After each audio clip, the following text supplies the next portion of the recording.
Puntapié a lo que es un informe que va a tratar de develar, bueno, cómo era la economía en aquel momento. No era la Argentina, pero era ya la génesis de lo que después va a ser la Argentina y un poco cómo nos llevábamos con nuestros vecinos y cuál era un poco el interés de las potencias de ese momento en comerciar con la Argentina. Si te parece, lo vemos. Perfecto.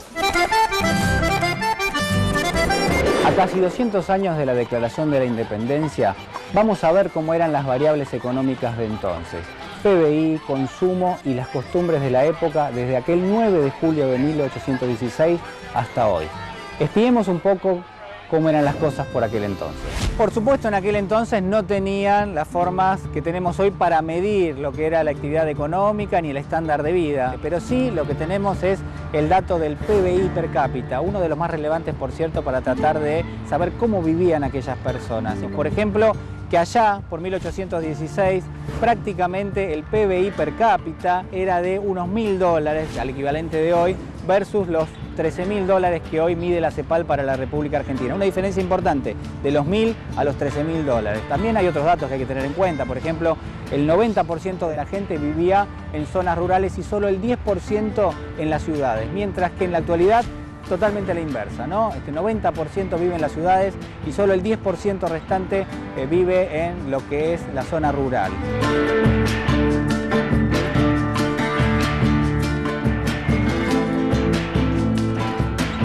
Por último, tenemos que hablar de la población. En la actualidad, la Argentina tiene 40 millones de habitantes, la ciudad de Buenos Aires con más de 3 millones y en aquel momento, ya por 1816, 1820, tenemos que medir 600.000 habitantes nada más para lo que era la República Argentina de entonces, que formaba parte del Virreinato del Río de la Plata, versus una ciudad de Buenos Aires que también tenía muy pocos habitantes, prácticamente 50.000. Quiere decir que, señores, esto era un desierto. Allá por 1816 había pocos productos que formaban parte de la canasta básica de las familias. El caso del azúcar, por ejemplo, también la sal era otro de los productos centrales y quizás los huevos seguramente pasaban a ser parte de la canasta básica. Pero había uno que fue protagonista en diversos sucesos. Ustedes recuerdan las invasiones inglesas y recuerdan que allá por 1806 y 1807 supuestamente nos dijeron que utilizamos esto, aceite hirviendo, para expulsar a los ingleses. La realidad es que no pudo haberse utilizado porque era un bien demasiado caro y escaso en aquel momento. Pero también había muchos otros productos, por ejemplo, las velas. Hasta las velas eran un bien preciado en aquel momento. Era la luz de las velas que se daban en esas charlas independentistas y que de alguna manera forjaron el espíritu de la independencia allá por 1816. En la mesa de aquellos argentinos había carne asada, carne guisada, carne de paloma, maíz e incluso arroz, que era un producto escaso y considerado de lujo porque venía de Oriente. Por aquel entonces los saladeros ganan fuerza y en definitiva no solo del cuero vive la economía, sino también de la carne. Yo un aceite, las velas, con eso estamos. ¿Cuánto es? ¿Paga con tarjeta o macuquina? ¿Macuquina? ¿Qué es macuquina?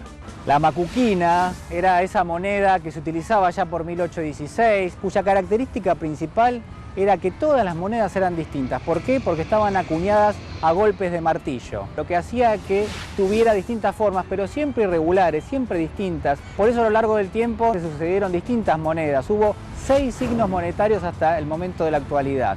Tuvimos a la macuquina, después vino el peso papel, después vino el peso moneda nacional, el peso argentino, los pesos ley, los australes y finalmente el peso que conocemos hoy. Esto quiere decir que un peso de hoy son 250 billones de macuquinas. ¿Estamos grabando? Ah, sí. Mientras acá se definía la Declaración de la Independencia, desde el año 1806 a esta parte, habían sucedido muchísimos eventos que tenían que ver con la economía, con el comercio. España había impuesto un monopolio exclusivo del comercio, lo que quiere decir que solo se podían comprar productos que venían de esas tierras y que en todo caso si uno quería tener un producto inglés o un producto holandés, tenía que comprárselo a un contrabandista. Inglaterra y Holanda eran los principales países interesados en entrar con sus productos, así que a lo largo de los años apoyaron las gestas de los criollos y por ende también la Declaración de la Independencia. Bueno, y ya que estamos, voy a inmortalizar este momento. Me voy a tomar una selfie con ellos, con los muchachos. A ver, vamos muchachos, júntense un poquito que no entran. Ahí estamos, sonrían, vamos.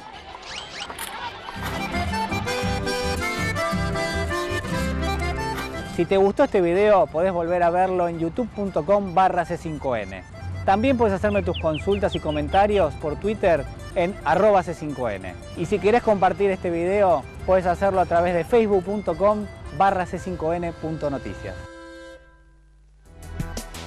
Muy bueno Guarino, Bueno, muy y bien. todo el equipo me imagino que rápido hay que felicitar también. No, por supuesto a todo el equipo de ¡Vamos, C5N. Guari! Trabajó todo el canal y sobre todo el productor Alejandro Mirá qué Lewis. foto.